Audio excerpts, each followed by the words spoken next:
ML ಆಗೋದಿದೆ. ಇನ್ನು ನೀವು ಉಳಿಯೋದಿದೆ.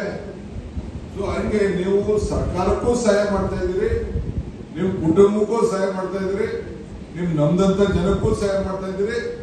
ನೀವು ಕೂಡ ಬದುಕಬೇಕು. ಇಷ್ಟು ಶ್ರಮ ಇದೆ. ಅಂತ ಶ್ರಮದಲ್ಲಿ ಇಂಥ ಯಶಸ್ಸನ್ನ ಕಾಣ್ತಾ ಇರುವಂತ ಇಂಥ ಧೈರ್ಯ ಮಾಡ್ತಾ ಇರುವಂತ ಉದ್ಯಮಿಗಳಿಗೆ ನಾನು ಶುಭ ಕೋರಬೇಕು. ನಾನು ಈ DK ಶಿವಕುಮಾರ್ ಕೂಡ ನಿಮ್ಮ ಜೊತೆ ಇದ್ದೀನಿ ಅಂತ ಹೇಳ್ಬೇಕು. ಇನ್ನೇನು ಇಲ್ಲ. ನಮ್ಮ ಸ್ವಾಮೀಜಿಗಳು 50 ವರ್ಷದ ಬರ್ತಡೇ ಮಾಡ್ಕೊಂಡು ಅವತ್ತು ನಾನು ಹೋಗಿದ್ದೆ. ತುಂಬುಡ್ಬಿಡ್ತು ನಮ್ಮ ಇವರೆಲ್ಲ ಇದ್ರು ಚೆನ್ನಾಗ. ಆಗ ಇವ್ರು ಬಂದು ಸಾಯಿಬಾಬಾ ಹೇಳಿದ್ರು, ದುಡ್ಡು ಬ್ಲಡ್ 2 ಸರ್ಕ್ಯುಲೇಟ್ ಆಗ್ಬೇಕು. ದುಡ್ಡು ಒಂದ್ ಕಡೆ ಇರ್ಬಾರ್ದಂತೆ, ಒಂದ್ ಕಡೆ ಇದ್ರೆ ಮಡಿಕೆಲ್ಲೋ ಮುಡಿಕೆಲ್ಲೋ ಯಾರ ಹತ್ರ ಕಳ್ಕೊಂಡ್ರೆಲ್ಲ ಬಂದ್ಬಿಡ್ತಾರೆ. ಹಂಗೆ ಸೇಲ್ ಟ್ಯಾಕ್ಸ್ ಇನ್ಕಮ್ ಟ್ಯಾಕ್ಸ್ ಎಲ್ಲ ಬಂದ್ಬಿಡ್ತಾರೆ. ಹಂಗೆ ಬ್ಲಡ್ ಅಷ್ಟೇ ಒಂದ್ ಕಡೆ ಸೇರ್ಕೊಂಡ್ಬಿಡ್ತು ಅಂತಂದ್ರೆ ಶುಗರು BP ಎಲ್ಲ ಡಾಕ್ಟರ್ ಎಲ್ಲ ನೋಡಿ ಡಾಕ್ಟರ್ ಬಂದವರು ಚೆಕ್ ಮಾಡ್ತಾ ಇರ್ತಾರೆ. ನೋಡಿ ದೊಡ್ಡ ಸ್ಕೂಲ್ ಕಟ್ಟವ್ರು 20 ಕೋಟಿ ಬಂಡವಾಳ ಹಾಕ್ಬಿಟ್ಟು ಅವ್ರಿಗೆಲ್ಲ ಸ್ಕೂಲು, ಅವ್ರ ಮಕ್ಳಿಗೆಲ್ಲ ಸ್ಕೂಲು, ಗೌರ್ಮೆಂಟ್ ಸ್ಕೂಲ್ನ ಕಟ್ಟವ್ರಲ್ಲ ಇವರು ಡಾಕ್ಟರ್. ನಾನು ಹೋಗಿದ್ದೆ, ನಮ್ಮ ಡಾಕ್ಟ್ರು ಕಟ್ಟವ್ರೆ ವೆಂಕಟಪ್ಪ, ಡಾಕ್ಟರ್ ವೆಂಕಟಪ್ಪನವರು. ಅವರೆಲ್ಲ ಸಂಪಾದನೆ ಮಾಡಿ ಅವ್ರ ಮಕ್ಕಳೇನು ಓದಲ್ವಲ್ಲ ಸ್ಕೂಲಲ್ಲಿ, ಅಲ್ಟಿಮೇಟ್ಲಿ ಸೊಸೈಟಿಗೆ ಕೊಡ್ತಾ ಇದ್ದಾರೆ. ಸೊ ಹಂಗೆ ದುಡ್ಡು ಬ್ಲಡ್ 2 ಸರ್ಕ್ಯುಲೇಟ್ ಆಗ್ತಾ ಇರ್ಬೇಕಂತ, ಆಗ ಮಾತ್ರ ಸಮಾಜ ಇರ್ತದೆ. ಹಂಗೆ ಸಾಯಿಬಾಬಾ ಅವರು ನಮ್ಮ ಮಠದ ಸ್ವಾಮಿಗಳಿಗೆಲ್ಲ ಸ್ಟೇಜ್ ಮೇಲೆ ಹೇಳಿದ್ರು, ಬರೀ ದುಡ್ಡನ್ನೆಲ್ಲ ಎತ್ಕೊಂಡು ನೀವು ಒಳಗಡೆ ಹಾಕೊಳಕ್ ಹೋಗ್ಬೇಡಿ, ನೀವು ಜನಕ್ಕೆ ಸಹಾಯ ಮಾಡುವಂತ ಕೆಲಸ ನೀವು ಮಾಡಿ, ಇನ್ಸ್ಟಿಟ್ಯೂಷನ್ಸ್ ಮತ್ತೊಂದೆಲ್ಲ ಕಟ್ಟಿ ಉದ್ಯೋಗಗಳನ್ನ ಮಾಡಿ ಎಲ್ಲರಿಗೂ ಸಹಾಯ ಮಾಡಬೇಕು ಅಂತೇಳಿ ಅವರು ಸಾಯಿಬಾಬಾ ಅವರು ಹೇಳಿದ್ರು. ನನಗೆ ಇವತ್ತು ನನಗೆ 94 ಅಂತ ಕಾಣ್ತದೆ. 95ರಲ್ಲಿ ಬರ್ತಡೇ ಬರುವಂತ ಸಂದರ್ಭದಲ್ಲಿ ಇದೆ. ನನಗೆ ನಿಮ್ಮ ಹಿರಿಯರೆಲ್ಲ ನೇಲ್ ಹಿಡ್ಕೊಂಡು ಬದುಕ್ತಾ ಇದ್ದೀವಿ. ಈಗ ಟ್ಯಾಕ್ಟರ್ ಬಂದಿದ್ದೀವಿ, ಈಗ ಆರ್ಟಿಫಿಷಿಯಲ್ ಇಂಟೆಲಿಜೆನ್ಸ್ ಬಂದ್ಬಿಟ್ಟಿದೆ, ಹೊಸ ಜನರೇಷನ್. ಬಹಳ ಶ್ರಮ ಇದೆ, ಅಷ್ಟು ಸುಲಭ ಅಲ್ಲ. ಅದಕ್ಕೆ ನಾನೆಲ್ಲ ನಮ್ಮ ಉದ್ಯಮಿಗಳಿಗೆ ಹೇಳೋದು, ಯಾರಿಗೇ ಆಗಲಿ ನೀವು ಯಾವುದೇ ವೃತ್ತಿಯನ್ನು ತೆಗೆದುಕೊಂಡಿರಿ, ಚಿಕ್ಕ ವ್ಯಾಪಾರ ಮಾಡಿ ದೊಡ್ಡ ವ್ಯಾಪಾರ ಮಾಡಿ, ಬಹಳಷ್ಟು ಪಬ್ಲಿಕ್ ಅಲ್ಲಿ ಒಂದು ಇಮೇಜ್ ಅನ್ನು ನೀವು ಕ್ರಿಯೇಟ್ ಮಾಡ್ಕೋಬೇಕು. ಬಹಳ ಲೆಕ್ಕಾಚಾರದ ಹುಷಾರಾಗಿರಬೇಕು, ನಿಮ್ಮ ಅಕೌಂಟ್ಸ್ ಸರಿಯಾಗಿರ್ಬೇಕು. ನೋಡಿ, ದೊಡ್ಡ ದೊಡ್ಡ ಇಂಡಸ್ಟ್ರಿಯಲಿಸ್ಟ್ ಈ ದೇಶದಲ್ಲಿ 14 ಲಕ್ಷ ಜನ ಮಿಲಿನಿಯರ್ಸ್ ಈ ದೇಶ ಬಂದ್ಬಿಟ್ಟು ಆಸ್ಟ್ರೇಲಿಯಾ, ದುಬೈ, ಬೇರೆ ಬೇರೆ ದೇಶಕ್ಕೆ ಬಂದಿದ್ದಾರೆ. ಯಾಕೆ ಅಂದ್ರೆ ಇನ್ಕಮ್ ಟ್ಯಾಕ್ಸ್ ಅವರು ED ಆಟ ಕಡಿಲಾಗ್ತದೆ. ಎಲ್ಲ ಹೊರಗಡೆ ಒಂದು ಅಲ್ಲಿ ಟ್ಯಾಕ್ಸ್ ಕಡಿಮೆ ಇದೆ, ಬೇರೆ ಬೇರೆ ಇದೆ ಅಂತ ಹೇಳಿ ಶಿಫ್ಟ್ ಆಗ್ಬಿಟ್ಟಿದ್ದಾರೆ. ನಾನೀಗ ಅದ್ರ ಬಗ್ಗೆ ಚರ್ಚೆ ಮಾಡಕ್ ಹೋಗುದಿಲ್ಲ. ನನಗೂ ಬೇಕಾದಷ್ಟು ಹೇಳ್ತಾರೆ, ಸಾಕಪ್ಪ ನೀವು ಏನಾದ್ರು ಮಾಡ್ತೀವಿ, ನನಗೆ ಕಷ್ಟನ ಸುಖ ಎಲ್ಲ ಅನುಭವಿಸಾಗ್ಬಿಟ್ಟು ಇನ್ನೇನಿದೆ ನಾನು ಅಂತ ಅಂದ್ಬಿಟ್ಟು ನಾನು ಹಿಂಗೆ ಕಾಲ ಕಳ್ಕೊಂಡು ಹೋಗ್ತಾ ಇದ್ದೀನಿ. ನನಗೆ ದೊಡ್ಡ ದೊಡ್ಡ ಇಂಡಸ್ಟ್ರಿಯಲಿಸ್ಟು ಬೇರೆ ಯೋಚನೆ ಮಾಡ್ತಾ ಇದ್ದಾರೆ. ಯಾಕೆ ಅಂದ್ರೆ ನಮ್ಮಲ್ಲಿ ಬಹಳ, ನೀವು ಯಾರು ಹಣ್ಣು ಕೆಂಪಿದ್ರೆ ಮಾತ್ರ ಕಲ್ಲು ಹೊಡಿತಾರೆ. ಬರ್ತಾರೆ ಈಗ ಮಾವಿನಕಾಯಿ ಆಗಲಿ ಯಾವುದೇ ಕಾಲ ಹಣ್ಣು ಕೆಂಪಿನ ಹಸಿರಿದ್ರೆ ಯಾರು ಹೊಡಿತಾರೆ ಕಲ್ಲು. ಕಲ್ಲರ್ ಬಂದ್ರೆ ಮಾತ್ರ ಅದಕ್ಕೆ ನೋಡ್ತಾರೆ ಎಲ್ಲರೂ.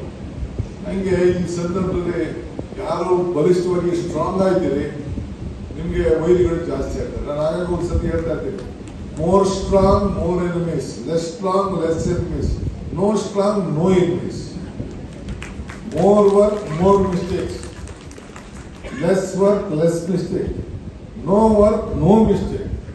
ಕೆಲಸ ಮಾಡಿದವರು ಅವ್ನಿಗೇನು ಮಿಸ್ಟೇಕ್ ಮಾಡಲ್ಲ. ಅವನು ಕೆಲವರು ಹೇಳ್ತಾರೆ ಬಹಳ ಒಳ್ಳೆ ಸುಮ್ಮನೆ ಅಂತ ಹೇಳ್ತಾರೆ. ಅವ್ನು ನಡೆದಾನೆ ಇಡ್ಬೋದು, ನಡೆಯೋದಿಲ್ಲ. ನೀವು ನಡೆದಾಗ ಹಂಗೆ ನೀವು ಜಾಸ್ತಿ ಸ್ಟ್ರಾಂಗ್ ಆದ ತಕ್ಷಣ ಕೊನೆಗೆ ಅಸೂಯೆ ಬೇರೆ. ನೀವು ಬೆಳೀತಾ ಇದ್ದೀರಿ ಅಂದ ತಕ್ಷಣ ಕೊನೆಗೆ ನಿಮ್ಮಲ್ಲಿ ಬೇರೆ ಯಾರೂ ಇಲ್ಲ. ನಾಗರತ್ನಮ್ಮ ನನಗೆ ಒಂದು ದಿನ ಪಾಠ ಹೇಳಿದ್ರು. ನಾಗರತ್ನಮ್ಮ ಅಂತ ಸ್ಪೀಕರ್ ಇದ್ರು, ನನ್ನ ಬಂಗಾರಪ್ಪ ಒಂದು ಸಂಪುಟದಲ್ಲಿ ಮಂತ್ರಿ ಇದ್ದೆ, ನನ್ನ ಪಕ್ಕ ಚೇಂಬರ್. ಹಿಂಗೆ ಯಾವುದೋ ವಿಚಾರಕ್ಕೆ ಜಗಳ ಮಾಡ್ತಾ ಇದ್ರು. ಮಗ ಬಾಯಿ ಕೂತ್ಕೊಳ್ಳಿ ಅಂತ ಕುಂದಿಸ್ಕೊಂಡು ನನಗೆ ಪಾಠ ಹೇಳಿದ್ರು. ನಾನು ಜೈಲ್ ಮಂತ್ರಿ ಇದ್ದೆ. ಜೈಲ್ ಮಂತ್ರಿ ಇರ್ಬೇಕಾದ್ರೆ ನನಗೆ ಹೇಳಿದ್ರು, ನೋಡು ಮಗ, ನನ್ನ ತಮ್ಮ, ನೀನು ಜೈಲಿಗೆ ಹೋಗ್ತಾ, ನೀನು ಜೈಲಲ್ಲಿ ನೀನು ಒಂದು ಎಲ್ಲರೂ ಯಾಕೆ ಜೈಲಿಗೆ ಹೋಗೋರು ಅಂತ ತಿಳ್ಕೊಂಡು ನಾನು ಬಂದು ಹೇಳ್ಬೇಕು ಅಂತ. ಆಯ್ತಪ್ಪ ಅಂತ ಅಂದ್ಬಿಟ್ಟು ನಾನು ಹೋದೆ. ಕೇಳಮ್ಮ ಇಲ್ಲಿ ಯಾಕೆ ಎಲ್ಲರೂ ಜೈಲ್ಗೆ ಹೋಗೋರೆ ಅಂತ ಕೇಳ್ಕೊಂಡು ತಿಳ್ಕೊಂಡು ಬಾ ಅಂತ ನಾನು ಕೇಳಿದೆ. ನಾನು ಯಾಕೆ ಅಂತ ಆಯ್ತು ಅಂದ್ಬಿಟ್ಟು ಕೊನೆಗೆ ಏನೋ ಹೇಳ್ತಾ ಇದ್ದಾರಲ್ಲ ಅಂದ್ಬಿಟ್ಟು ಕೊನೆಗೆ ಜೈಲ್ ಮಾಡಿದೆ. ಒಂದಿನ ಜೈಲಿಗೆ ಎಲ್ಲ ಜೈಲಿಗೂ ವಿಸಿಟ್ ಮಾಡ್ಕೊಂಡು ಬಂದೆ. ಆಮೇಲೆ ಹೋಗ್ತಾ ಬರ್ಬೇಕಾದ್ರೆ ನಾನು ಲೆಕ್ಕ ಹಾಕಿ ಎಲ್ಲರೂ ಕೇಳ್ತಾ ಇದ್ದೆ, ನೀನ್ ತಿಳ್ಕೊಂಡು ನೀನ್ ತಿಳ್ಕೊಂಡು ಅಂತ ಕೇಳ್ತಾ ಇದ್ದೆ. ಅಲ್ಲಿರೋರೆಲ್ಲ ಒಬ್ಬ ಕಳ್ತನ ಮಾಡೋದು, ಒಬ್ಬ ಹೆಣ್ಣಿನ ಜಗಳ ಆಡೋದು, ಇನ್ನೊಬ್ಬ ಆಸ್ತಿ ಜಗಳ ಆಡೋದು. ಯಾರ ಆಸ್ತಿ ಜಗಳ ಮಾಡೋರೆ?